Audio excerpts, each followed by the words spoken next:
गुरुर्ब्रह्मा गुरुर्विष्णु गुरुर्देव महेश्वर गुरुर् साक्षात् परब्रह्म तस्मै श्री गुरुवे नमः। अखंड मंडलाकारं व्याप्तमेन चराचरं तत्पदं दर्शितमेन तस्मै श्री गुरुवे नमः। मैं आनंद कुमार सिंह निर्माण IAS के यूट्यूब चैनल पर आप सभी प्रतिभागियों का हार्दिक स्वागत एवं अभिनंदन करता हूं।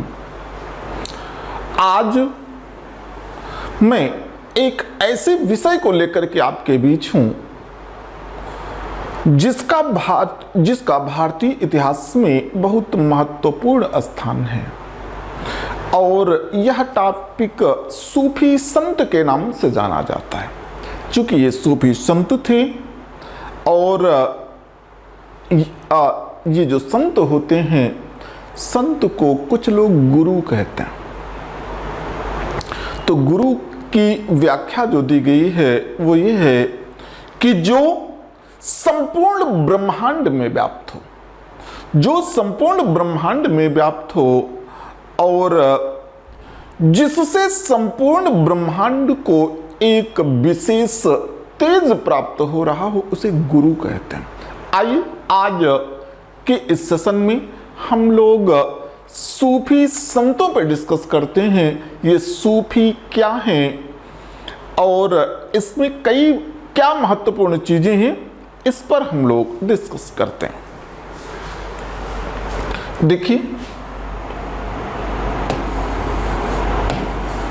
ये जो सूफी है,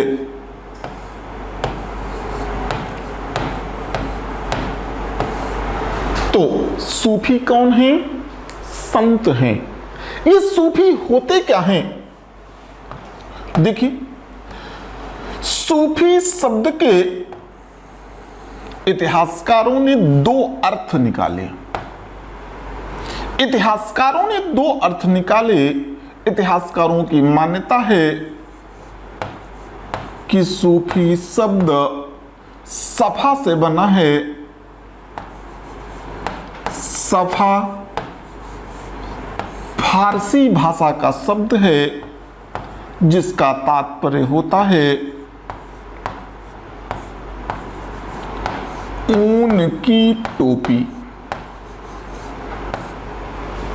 ये जो सूफी शब्द है, इतिहासकारों की मान्यता है कि सूफी शब्द बना है सफा से। ये सफा फारसी भाषा का शब्द है और इसका हिंदी में अर्थ होता है ऊन की टोपी। अर्थात वह इस्लामिक संत जो अपने शीश पर हमेशा ऊन की टोपी लगाए रहते हैं, उन्हें सूफी कहा जाता है। वह इस्लामिक संत जो हमेशा अपने शीश पर ऊन की टोपी लगाए रहते हैं, उसे सूफी कहा जाता है। अब दूसरा देखिए, वहीं दूसरे इतिहासकारों का मानना है कि सूफी शब्द का जन्म सूफ से हुआ है और सूफ अरबी भाषा का शब्द है। दूसरे इतिहासकारों की मान्यता है कि सूफी शब्द का जन्म सूफ से हुआ है। सूफ अरबी भाषा का शब्द है और इसका हिंदी में अर्थ होता है भेड़ की ऊन। अर्थात वह इस्लामिक संत जो भेड़ की ऊन से बने हुए वस्त्रों को अपने शरीर में धारण करते हैं, उन्हें सूफी कहा जाता है और यह संत सूफी संत के नाम से जाने जाते हैं। भारतवर्ष में सूफियों का बहुत महत्वपूर्ण स्थान है। आइए हम लोग इन्हीं सूफियों के विषय में देखते हैं कि सूफियों के कितने सिलसिले हुए।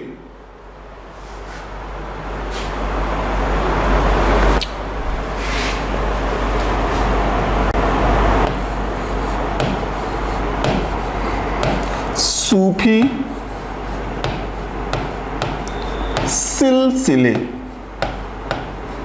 यहां सिलसिले का तात्पर्य प्रकार होता है। अर्थात सूफियों के कितने प्रकार हुए या सूफियों के कुल कितने संप्रदाय भारतवर्ष में विकसित हुए। ठीक है, तो अगर सूफी सिलसिले की बात की जाए तो सूफियों का जो प्रथम सिलसिला है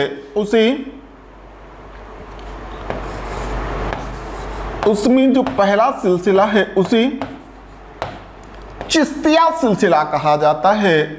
दूसरे सिलसिले का नाम है सुहरावर्दी।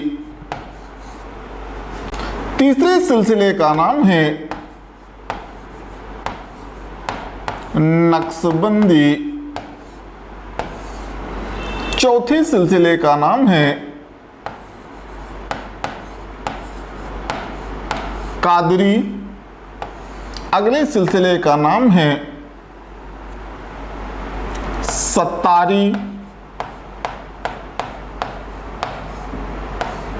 और इसके बाद जो अगला सिलसिला हुआ उसे फिरदौसी सिलसिले के नाम से जाना गया। देखिए, ये चिश्तिया सिलसिला क्या है, चिश्तिया सिलसिला क्या है, इसके बारे में जानिए। भारत में आने वाला प्रथम सूफी संत, भारत में आने वाला प्रथम सूफी संत है शेख मुईनुद्दीन चिश्ती।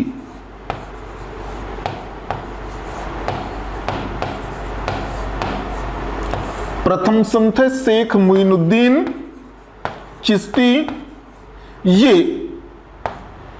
1191 ईस्वी में मोहम्मद गोरी की सेना के साथ भारत आया।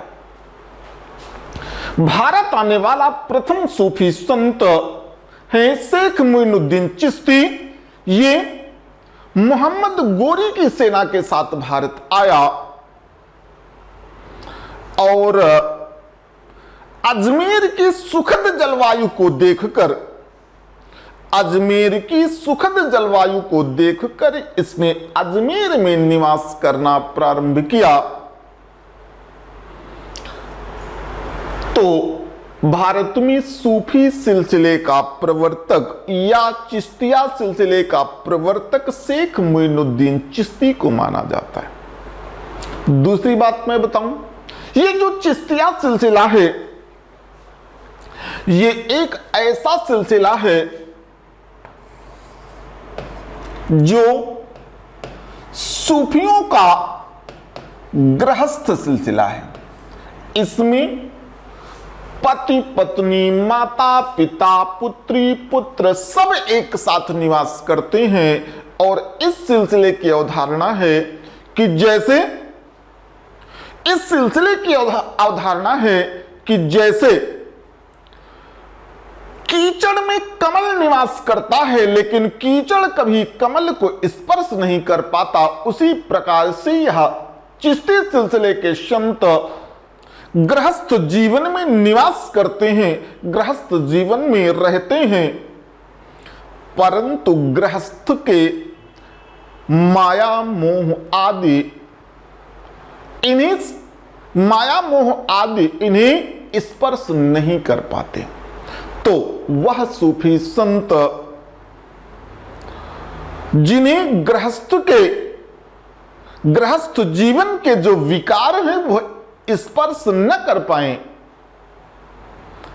ऐसी थीम चिश्तिया सिलसिले की है।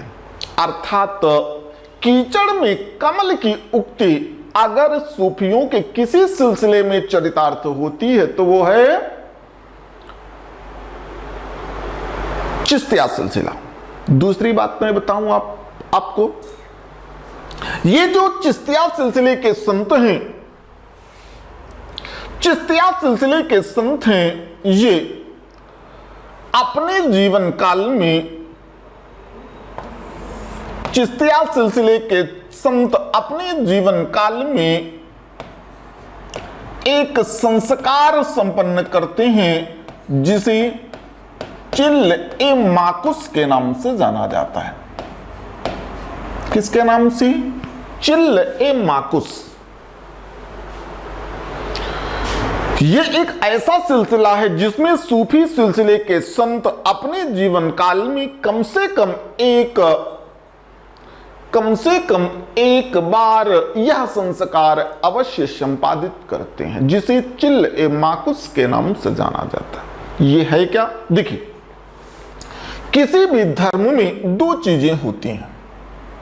अगर कोई धर्म है तो उसमें दो चीजें होती हैं, एक को गुरु कहा जाता है और यहां पर गुरु के लिए मुर्शीद शब्द का प्रयोग हुआ है, और दूसरा होता है शिष्य।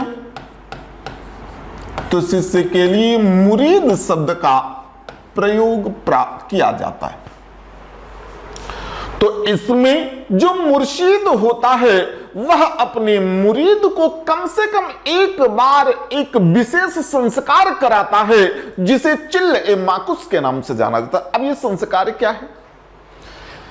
इसमें स्थितियां ये हैं कि शिष्य को गुरु एक आसन में बैठा देता है। जैसे कि मान लिया इस स्थान पे बैठ गया, जो शिष्य है उसको एक आसन पर बैठा दिया गया, और जो गुरु है उसके चारों ओर एक वृत्त के क्रम में आग जला देता है। शिष्य गुरु के द्वारा बताए गए मंत्र का 40 दिन तक एक स्थान पर बैठ कर के लगातार जाप करता है। 40 दिन तक न व्यक्ति को कुछ खाना पीना, लैट्रिन, बाथरूम आदि कुछ नहीं। तो 40 दिनों तक होने वाला यह संस्कार,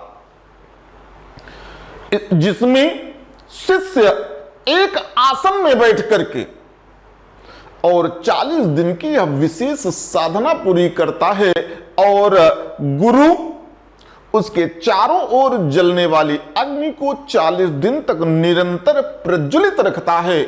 यह विशेष संस्कार चिल्ल ए माकुस के नाम से जाना जाता है। तो इसमें जो खास बात है, ये गुरु पर डिपेंड करता है कि यह विशेष संस्कार शिष्य कब और किस मौसम में लेगा। जो मुर्शीद है, अब मुर्शीद चाहे तो बरसात के सीजन में यह संस्कार करवाए, गर्मी में करवाए या जाड़े में करवाए, और जब कोई भी शिष्य यह संस्कार पूरा कर लेता था तब उसके नाम के साथ में चिश्ती शब्द जुड़ता था। ये जो शेख मोइनुद्दीन चिश्ती थे, ये प्रथम ऐसे सूफी संत थे जिन्होंने अपने जीवन काल में 7 बार चिल्ल ए माकुस नाम के संस्कार को पूरा किया था। अब ध्यान दीजिए थोड़ा सा शेख मोइनुद्दीन चिश्ती की। ये जो शेख मोइनुद्दीन चिश्ती थे, जैसा कि मैंने पूर्व में बताया कि मोहम्मद गोरी की सेना के साथ 1191 ईस्वी में तराइन के प्रथम युद्ध के समय भारत आए और अजमेर की सुखद जलवायु को देखकर यहां पर स्थायी रूप से निवास करने लगे। और जब इन्होंने स्थायी रूप से निवास करना प्रारंभ किया तो यहां पर पृथ्वीराज तृतीय या पृथ्वीराज चौहान का शासन था।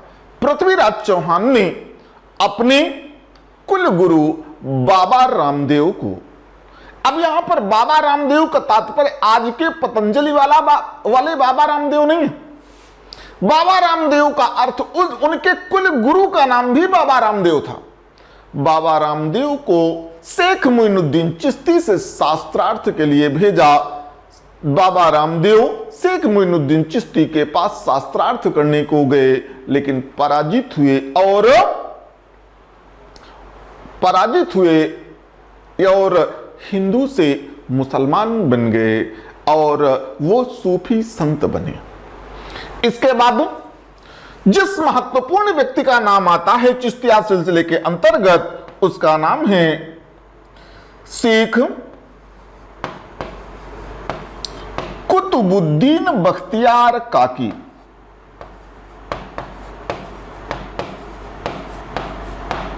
शेख कुतुबुद्दीन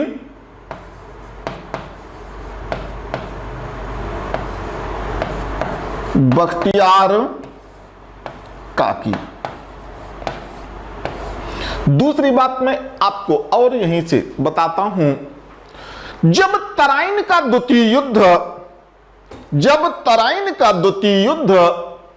मोहम्मद गोरी ने जीत लिया, तो मोहम्मद गोरी ने शेख मुइनुद्दीन चिश्ती को भारतवर्ष में इस्लाम धर्म के प्रचार प्रसार के उद्देश्य से एक विशेष उपाधि दी और उसे सुल्तान उल हिंद के नाम से जाना गया। सुल्तान उल हिंद के नाम से जाना गया। कई बार टीजीटी, पीजीटी, वनडे और सिविल में यह प्रश्न पूछा गया है, किस सूफी संत को सुल्तान उल हिंद की उपाधि से नवाजा गया? उत्तर होगा शेख मुइनुद्दीन चिश्ती को। इसके बाद शेख मुइनुद्दीन चिश्ती के शिष्य थे जिनका नाम है शेख कुतुबुद्दीन बख्तियार काकी। ये शेख कुतुबुद्दीन बख्तियार काकी, इनके जीवन की एक घटना बड़ी महत्वपूर्ण है। इन्हें रोटी वाले बाबा के नाम से भी जाना जाता है और इन्हें असहायों का बादशाह भी कहा जाता है। इन्हें, ध्यान दीजिएगा, इन्हें असहायों का बादशाह भी कहा जाता है। इनके पास कोई भी व्यक्ति अगर कुछ भी मांगने के लिए आता था तो इनके पास से खाली हाथ वापस नहीं जाता था। अगर कुछ भी मांगने के लिए आता था तो इनके पास से वापस नहीं जाता था। जैसे अगर कोई अंधा व्यक्ति इनके पास आया और इन्होंने कोई चीज उठा करके दे दिया तो इनके आंखों की रोशनी वापस आ जाती थी। अगर कोई गूंगा व्यक्ति है और गूंगा व्यक्ति की कोई बात है तो उस व्यक्ति की भी वाणी वापस आ जाती थी। तो अगर कोई व्यक्ति किसी चीज के लिए वापस इनके पास आता तो कुतुबुद्दीन, तो निश्चित तौर पर उसका इनके पास से भला होता था। एक बार की घटना मैं आपको बताता हूं। शेख कुतुबुद्दीन बख्तियार काकी अपने खानकाह में बैठे हुए थे। यहां पर एक और शब्द बीच में आ गया, इसको आप लोग समझ लीजिए। खानकाह, जैसे हिंदू धर्म में एक संत जिस स्थान पे रहते हैं उसे कुटिया कुटिया कहा जाता है, लेकिन यहां पर खानकाह शब्द सूफी संतों के निवास स्थान के लिए प्रयुक्त हुआ है। सूफी संत जिस स्थान पर निवास करते थे उसे खानकाह के नाम से जाना जाता है। तो शेख कुतुबुद्दीन बख्तियार काकी अपने खानकाह में बैठे हुए थे और पान खा रहे थे। दो विधवा ब्राह्मण स्त्रियां शेख कुतुबुद्दीन बख्तियार काकी की परीक्षा लेने के लिए इनके पास आई और सब लोग जब चले गए तो उन्होंने कहा कि हमें पुत्र चाहिए। शेख कुतुबुद्दीन बख्तियार काकी हंसे जोर से और शेख कुतुबुद्दीन बख्तियार काकी ने कहा, ठीक है, तुम हमारे खानकाह में आई हो, तुम्हें पुत्र मिलेगा। चूंकि ये पान खा रहे थे, अपने मुंह से सुपारी के दो छोटे छोटे टुकड़े निकाला और एक एक टुकड़ा दोनों को दे दिया कि आप लोग इस सुपारी को खा लीजिए, आपको संतान होगी। एक स्त्री ने तो तुरंत खा लिया और दूसरी ने उसे अपनी पूंछ में बांध लिया। घर पहुंचने के बाद में हम इनका जूठा क्यों खाएं, ऐसा वो करके अपने घर में, आपने देखा होगा गांव देहात में बड़े बड़े घर होते हैं, लकड़ी, कंडा, ईंधन रखने के लिए एक विशेष कक्ष होता है, कमरा होता है और उस महिला ने उस सुपारी के टुकड़े को उसी जो ईंधन वाला कमरा है उसी कमरे की तरफ फेंक दिया। जिस महिला ने खाया था उसके 9 माह बाद एक सुंदर संतान उत्पन्न हुई, और जिसने नहीं खाया था उस ईंधन वाले कमरे की तरफ फेंक दिया था, तो उसको जब 9 माह पूरा हो गया और दूसरे के संतान उत्पन्न हुई, उसके तुरंत बाद इसको अपने ईंधन वाले कमरे से किसी नवजात शिशु के रोने की आवाज सुनाई थी।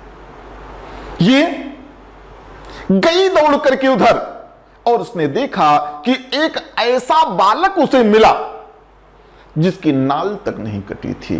तो संत जो होते हैं निश्चित तौर पर ईश्वर की एक छाया होते हैं। संत ईश्वर की छाया होते हैं, इसलिए संतों की कभी परीक्षा नहीं लेनी चाहिए। लेकिन आज हमारे यहां संतों का जो स्तर है वो धीरे धीरे गिरता जा रहा है। रामचरितमानस में कहा गया है कि संत हृदय नवनीत समाना, और कही कबिन पर कही न जाना, कि निज परिताप द्रवई नवनीता, अपर दुख द्रवई सुसंत पुनीता। अर्थात वह व्यक्ति जो दूसरे के दुख को देखकर द्रवित होता है, मूल अर्थों में वही संत है। उस जमाने में सब ऐसे ही संत थे। तो इन्हें असहायों का बादशाह क्यों कहा जाता है, यह मैंने बताया। क्यों? क्योंकि इनके पास से अगर कोई भी व्यक्ति कुछ भी मांगने के लिए आता था तो वो कभी खाली हाथ नहीं जाता था। दूसरी, इनके जीवन की एक घटना और बताऊं, ये इनका जो खानकाह था वो बदायूं में था। इनका जो खानकाह था वो बदायूं में था, और एक बदायूं में एक बार भीषण अकाल पड़ा। लोग रोटी के दाने दाने के लिए मोहताज हो गए। कई कई दिनों तक सिर्फ अन्न के कुछ दाने खा खा करके लोगों ने समय व्यतीत किए। एक दिन तमाम लोग, सैकड़ों की संख्या में लोग इनके खानकाह पर आ गए, और नदी के किनारे इनका खानकाह था।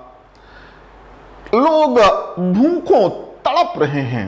ऐसी स्थिति में देख करके ये नदी में घुसे, स्नान किए, और अपना जो बर्तन होता है, आपने देखा होगा कि तमाम जो मौलवी होते हैं, फकीर होते हैं, वो एक काला काला डकोला टाइप लेके आते हैं। इन्होंने उसी डकोले में भर करके अल्लाह से इबादत की, ऐ मेरे मालिक, ऐ मेरे ख्वाजा, ऐ मेरे परवरदिगार, तू अपने बच्चों पर रहम कर। और जैसे उन्होंने अल्लाह की इबादत की, पता नहीं कहां से बहती हुई एक रोटी उनके उसी डकोले में आ गई। इन्होंने उसी रोटी से खींच खींच करके सबको देना शुरू किया। लगभग 1200 लोगों ने भरपेट रोटियां खाई, और तब से शेख कुतुबुद्दीन बख्तियार काकी को रोटी वाले बाबा के नाम से जाना गया। तो स्थितियां ये हैं कि कोई भी व्यक्ति जब साधना करता है तो उसका फल उसे बड़ा शानदार मिलता है। और इसी शेख कुतुबुद्दीन बख्तियार काकी की याद में कुतुबुद्दीन ऐबक ने एक इमारत का निर्माण कराया जो कुतुब मीनार के नाम से जानी गई। किसके नाम से?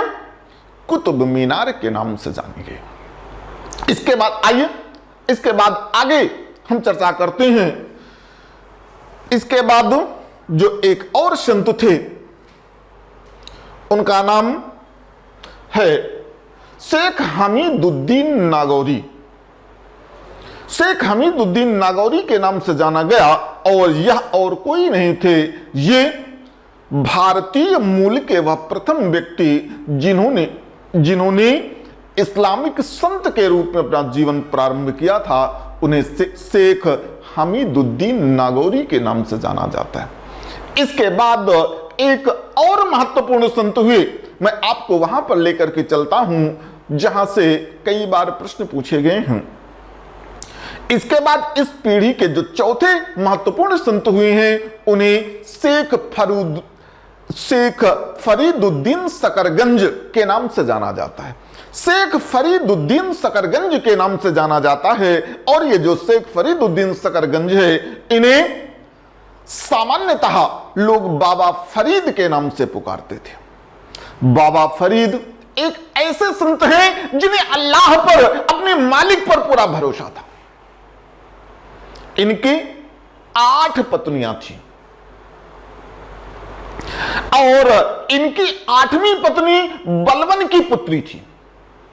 8वीं और सबसे छोटी पत्नी बलवन की पुत्री थी। अब बाबा फरीद के शिष्य का नाम है निजामुद्दीन औलिया और निजामुद्दीन औलिया के शिष्य का नाम है अमीर खुसरो। इनके जीवन की एक घटना आपको बताता हूं। एक बार बाबा फरीद की खानकाह में निजामुद्दीन औलिया अपने शिष्य अमीर खुसरो के साथ आए। निजामुद्दीन औलिया अपने शिष्य अमीर खुसरो के साथ आए। इसके बाद निजामुद्दीन औलिया ने सलाम किया अपने मुर्शिद को, अपने गुरु को, और बाबा फरीद जो लेटे हुए थे और बलवन की पुत्री अर्थात उनकी 8वीं पत्नी उनका पैर दबा रही थी, उठ करके बैठ गए। इनको बैठने का स्थान दिया गया। बाबा फरीद ने पूछा, कुछ भोजन वगैरह लोगे? निजामुद्दीन औलिया ने मना कर दिया, लेकिन अमीर खुसरो ने कहा कुछ इच्छा तो थी। सोचिए, उन्होंने कहा कुछ इच्छा तो थी। बाबा फरीद ने अपनी 8वीं बेगम बलवन की पुत्री से कहा कि जाओ खानकाह के अंदर देखो कुछ खाने का की कुछ व्यवस्था है। गई, पूरा घर देख आई, लेकिन अन्न का एक दाना तक शेष नहीं था। देखिए विश्वास देखिएगा। घूम आई, अन्न का एक दाना तक पूरे घर में शेष नहीं है। लौट करके आई, उसने कहा कि अन्न का एक दाना तक पूरे घर में शेष नहीं है। बाबा फरीद ने कहा ऐसा हो नहीं सकता कि अगर अल्लाह ने मेरी खानकाह में भेजा है तो निश्चित है अल्लाह ने पहले से कुछ न कुछ व्यवस्था की हुई होगी, और नहीं तो इनको मेरी खानकाह में न भेजता। जाओ, फिर से जाओ। अब उनकी वाइफ, उनकी पत्नी हाथ में झाड़ू लेकर के पूरा घर उसने देख डाला, और इसके बाद उसने झाड़ू लेकर के पूरा घर देख डाला। अब टाण में वो देखने लगी। देखा कि साल भर 6 महीने पहले की एक रोटी सूखी टाण में पड़ी हुई थी। सूखी रोटी जो टाण में पड़ी हुई थी, वो रोटी उसने निकाला, उसमें शानदार फफूंदी जो है लगी हुई थी। उसी रोटी को लेकर के उसने कहा कि महाराज इस रोटी के अलावा घर में अन्न का एक दाना भी शेष नहीं है। बाबा फरीद ने कहा कोई बात नहीं। उन्होंने अपना जो डकोला है काला वाला, आपने देखा होगा, वो काला वाले डकोले में पानी भरा और चाकू से कराच करके जो फफूंदी है उसको उन्होंने बाहर किया और तोड़ करके एक एक दाने, मतलब टुकड़े करके उसी पानी में भिगो दिया।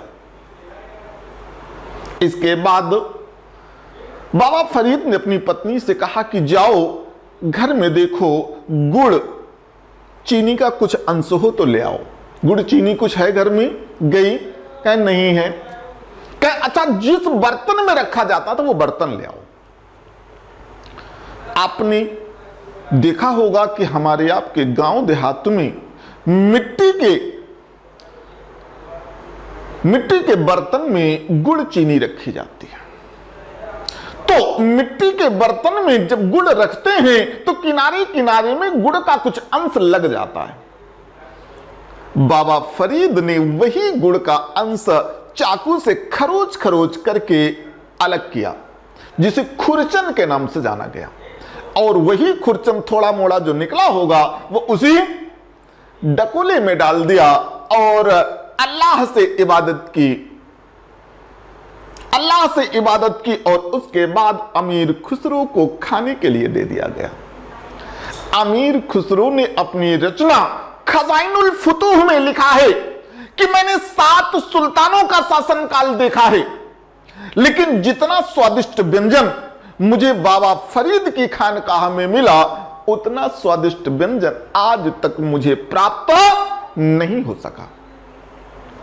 तो कहने का तात्पर्य है कि सबसे बड़ी बात जो होती है वो होती श्रद्धा और विश्वास। और हमारे मानस में भी कहा गया है कि भवानी शंकरौ वंदे श्रद्धा विश्वास रूपिणौ याभ्याम बिना न पश्यत सिद्धा स्वांतः स्थमीश्वरम। अर्थात जो चीज सबसे बड़ी होती है वो होता है श्रद्धा और विश्वास। तो इस तरीके से ये है चिश्ती सिलसिला। अब देखिए हमारा जो दूसरा सिलसिला है इसे सुहरावर्दी के नाम से जाना जाता है। अब ये सुहरावर्दी क्या है?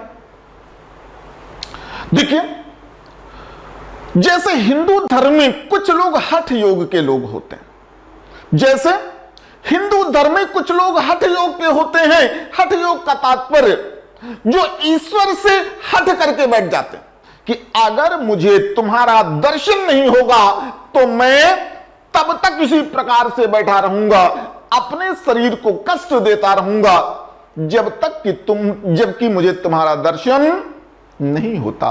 किसी विद्वान ने कहा है कि हमें तो सिर्फ अपने यार के दीदार से मतलब, मैं उनको दिलरुबा समझूं वो समझे मुझको दीवाना। यह भाव होना चाहिए। सूफी संतों का भाव होता है कि मुझे तो सिर्फ अपने यार के दीदार से मतलब, मैं समझूं उनको मैं उनको दिलरुबा समझूं वो समझे मुझको दीवाना। तो ये भाव होते हैं। यहां पर सोहरावर्दी ये ऐसे संत नहीं, ये ऐसे संत हैं जो ईश्वर से जिद करके बैठे हैं, हठ योग के संत हैं। और इनका कहना है कि जब तक अल्लाह का दीदार नहीं होता तब तक मैं अपनी बॉडी को, अपने शरीर को लगातार कष्ट देता रहूंगा। तो सोहरावर्दी ये हठ योग के संत हैं और ये लोग आग की मसाल बनाकर, वह इस्लामिक संत जो आग की मसाल बनाकर अपनी संपूर्ण शरीर को सिर से पैर तक प्रत्येक भाग में आग की मसाल से अपने पूरे शरीर को निरंतर सहलाते रहते हैं, उन्हें सोहरावर्दी के नाम से जाना जाता है। किस नाम से? सोहरावर्दी। सोहरावर्दी का अर्थ ही होता है आग की मसाल से सहलाना। अर्थात वह इस्लामिक संत जो आग की मसाल बना करके अपने पूरे शरीर को निरंतर सहलाते रहते हैं, उन्हें सोहरावर्दी के नाम से जाना गया। किस नाम से? सोहरावर्दी के नाम से जाना गया। दूसरी बात, इस सिलसिले के जो प्रवर्तक हैं उनका नाम है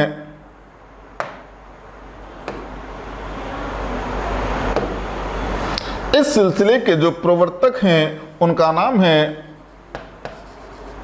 बहाउद्दीन जकारिया। उनका नाम है बहाउद्दीन जकारिया सुहरावर्दी। इनका नाम है बहाउद्दीन जकारिया सुहरावर्दी। अर्थात वह इस्लामिक संत जो आग की मसाल बनाकर अपने शरीर को निरंतर आग से सहलाया करते हैं, उन्हें सोहरावर्दी के नाम से जाना गया। ठीक है, तो ये तो हुआ एक सामान्य सा परिचय। इसके बाद अगला देखिए, बंदी। ये नक्शबंदी सिलसिला क्या है? ठीक है, वह इस्लामिक संत जिनकी मान्यता है कि मरने के बाद जब हम अल्लाह के दरबार में पेश हों, अल्लाह के दरबार में जब हम पेश हों तो उस समय अल्लाह हमें एक विशेष नक्शे के भवन में विश्राम दे। तो वह इस्लामिक संत जो अल्लाह को विशेष नक्शा बनाकर पेश करते हैं, विशेष नक्शा बनाकर पेश करते हैं, उन्हें नक्शबंदी के नाम से जाना गया। इनकी मांग है कि जब हमारा इंतकाल हो जाए, कि जब हम पर्दा नसी हो जाएं। ये इस्लाम धर्म में पर्दा का तात्पर्य मृत्यु होती है।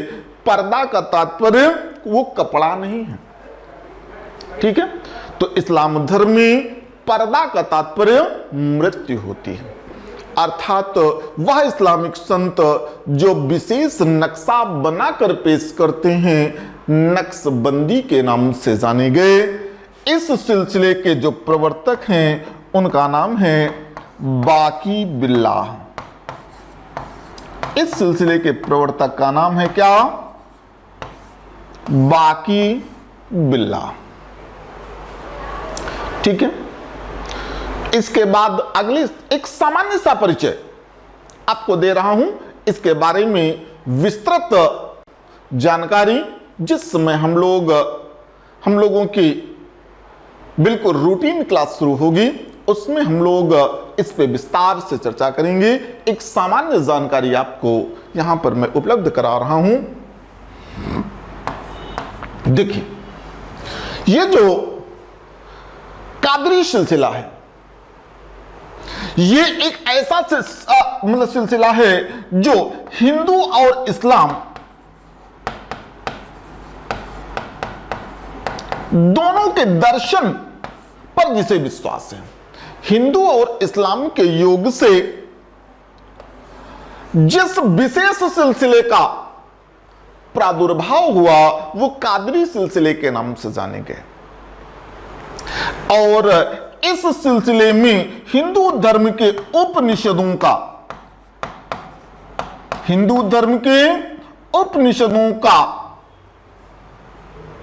इस्लामिक अनुवाद कराया गया। इस सिलसिले के जो प्रवर्तक हैं उनका नाम है अब्दुल कादिर जिलानी। अब्दुल कादिर जिलानी। ये अब्दुल कादिर जिलानी ये अफगानिस्तान के अंतर्गत जीलान शहर के रहने वाले थे। अफगानिस्तान के अंतर्गत किस शहर के? जीलान शहर के रहने वाले थे। और न सिर्फ रहने वाले थे बल्कि अफगानिस्तान में जीलान शहर के शासक थे। और इन्होंने सूफी संत बनने के उद्देश्य से अपने राज्य का परित्याग कर दिया और सूफी संत बन गए। इनके द्वारा प्रवर्तित संप्रदाय कादरी सिलसिले के नाम से जाना गया। किसके नाम से? कादरी सिलसिले के नाम से जाना गया। तो यहां पर प्रश्न कई बार पूछा गया है कि किस सिलसिले के प्रवर्तक जीलान शहर के थे? उत्तर होगा किस सिलसिले के? हाँ जी, ये जो है अफगानिस्तान में जीलान शहर के रहने वाले जो थे वो थे कादरी सिलसिले के शेख अब्दुल कादिर शाह जिलानी। ठीक है, इसके बाद अगले सिलसिले के बारे में हम लोग देखते हैं। अगला सिलसिला है जिसे सत्तारी सिलसिले के नाम से जाना जाता है। सत्तारी सिलसिले के नाम से जाना जाता है। ये जो सत्तारी सिलसिला है ये एक ऐसा सिलसिला है जिसे ज्योतिष पर, जिसे ज्योतिष पर अगाध श्रद्धा है, जिसे ज्योतिष पर अगाध श्रद्धा है, यह सिलसिला हिंदू धर्म और इस्लाम धर्म दोनों के योग से बना हुआ वह सिलसिला जिसे ज्योतिष पर अगाध श्रद्धा है, सत्तारी सिलसिले के नाम से जाना गया। इस सिलसिले के प्रवर्तक थे अब्दुल शाह सत्तार। चूंकि इस सिलसिले के प्रवर्तक अब्दुल शाह सत्तार थे, इस कारण यह सिलसिला सत्तारी सिलसिले के नाम से जाना गया। मुगल वंश का शासक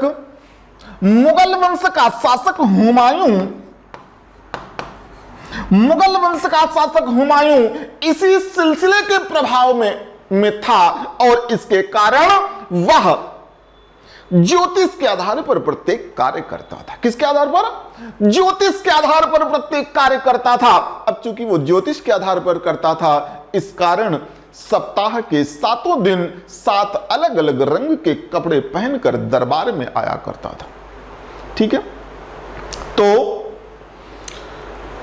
ये जो हुमायूं था, प्रश्न कई बार पूछा गया है कि कौन सा मुगल बादशाह सत्तारी सिलसिले का समर्थक था। इसके बाद जो अगला सिलसिला है उसे फिरदौसी सिलसिले के नाम से जाना जाता है। अगला सिलसिला फिरदौसी सिलसिले के नाम से जाना जाता है। ये एक ऐसा सिलसिला है जो नैतिक मूल्यों